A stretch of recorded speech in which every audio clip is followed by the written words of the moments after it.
जीवन में एक घड़ी आती है जब हमको सब कुछ बेकार लगता है। वह घड़ी ऊपर से हम थोपने से नहीं होता, वो सहज ही होता है। मगर सुनते रहने से उसके बारे में हम ये मन का जो बीमारी है ना, डिप्रेशन वगैरह से बच सकते हैं। डिप्रेशन का कारण यही है सुख की आशा। सुख की आशा पकड़ के बैठते हैं, वो मिलता नहीं तो डिप्रेस होते हैं आदमी।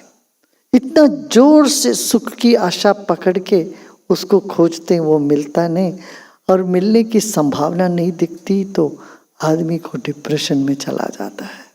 मगर हमारे भीतर एक ऐसी तत्व है जहाँ से सुख की अनुभूति होती है, इसका एक झलक भी मिल जाएगा तो कभी उस चीज को ढूंढते हुए नहीं जाएंगे।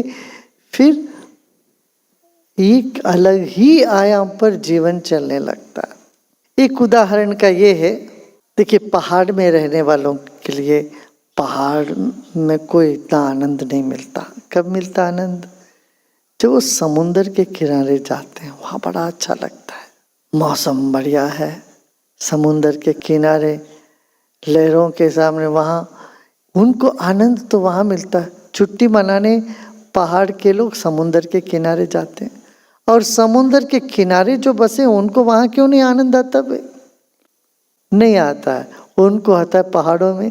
अरे बर्फीली पहाड़ जब होता है, वहाँ बर्फ गिरता है, चलो दौड़ो, कुल्लू मनाली हिमाचल प्रदेश चलते हैं, वहाँ जाते हैं।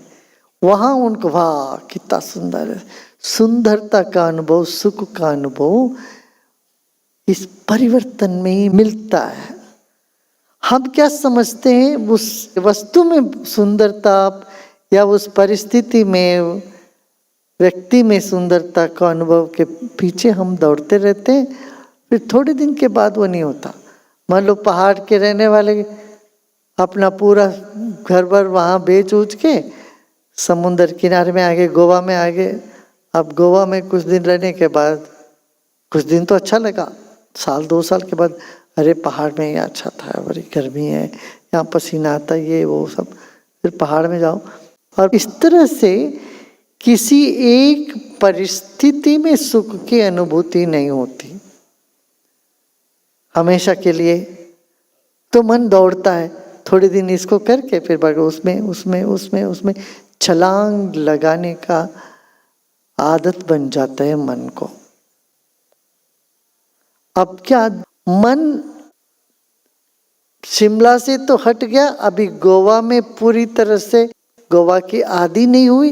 इस बीच की मन की अवस्था में सुख की एक झलक मिली, मगर हमने सोचा वो सुख हमको गोवा में है, शिमला में नहीं था, समझते हैं। जीवन में हर परिस्थिति को तुम विश्लेषण करके देखो, जहां से तुम्हें सुख यहाँ मिलता है करके लगता है, थोड़े समय उसमें ज़्यादा गहराई में जाओगे तो वहाँ नहीं मिलता। क्यों? बहिर्मुखता में नहीं है, वो कहीं और है। ऐसे लोग पार्टनर बदलते रहते हैं, एक पार्टनर के साथ बड़े मेरे लिए तू, तेरे लिए मैं, मेड फॉर ईच अदर करके, अरे तेरा बिना तो जी नहीं सकता हूँ, प्रेम में पड़ जाएंगे। बस 6 महीने साल भर में बाप रे मैं क्या गलती कर बैठा, इनके साथ तो कभी नहीं रह सकता हूँ, ऐसे होने लगता हूँ। तो ये जो मन की जो बहिर्मुखता है, मन का स्वभाव है, और बहिर्मुखता में जाके सब जगह ठोकर खा के जब थक जाए मन, तब अंतर्मुखी होने के सिवाय कोई रास्ता ही नहीं उसको। तब भी अंतर्मुखी हो जाए तो तर जाएंगे। बुद्धिमान क्या देखते हैं? चारों ओर देखते हैं, सब लोगों का अनुभव अपना अनुभव मानते हैं। फिर ठोकर खाने की जरूरत नहीं, उसके बगैर भी वो ये सब में कोई रस नहीं है करके अंतर्मुखी होते हैं। तब जानता है अरे मैं सुख देने के लिए आया, मैं सुख मांग के फिरने के लिए नहीं आया। दुनिया में हम क्यों आए? अरे सबको सुख देने के लिए आए।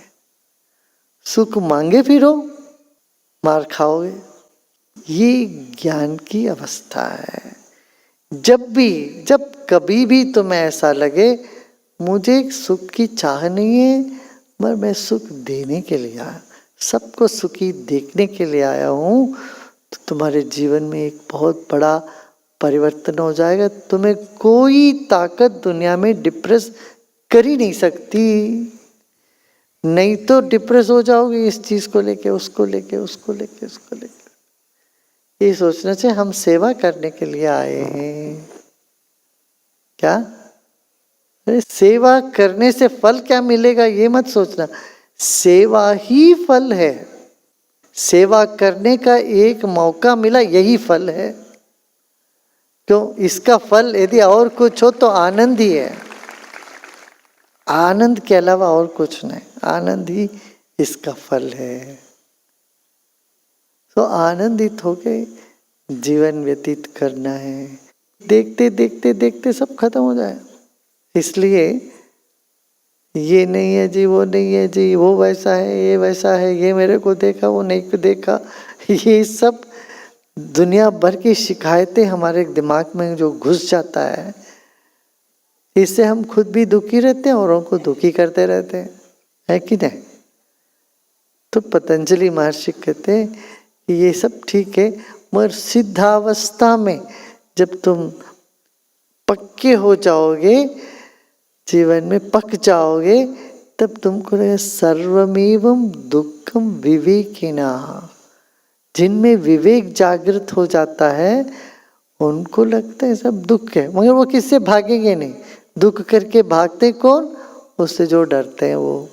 अपमान से कौन भागते हैं? जिनको सम्मान चाहिए था, वो अपमान ना हो जाए हम भागते हैं। तो कहने का मतलब यही है, खिले रहो, खुल जाओ, खुले रहो और खेलते रहो। जीवन एक खेल है। खेल में हार जीत को लेके कोई दुखी नहीं होता, दुखी होता तो बेवकूफ है। युद्ध का हार जीत दूसरी बात है, इसमें लाभ और नष्ट के बारे में सोचते हैं। युद्ध में हार जीत हो तो कुछ लाभ होता है, कुछ नष्ट होता है, पर खेल में हार जीत में कोई लाभ और नष्ट है क्या? बिल्कुल भी नहीं है।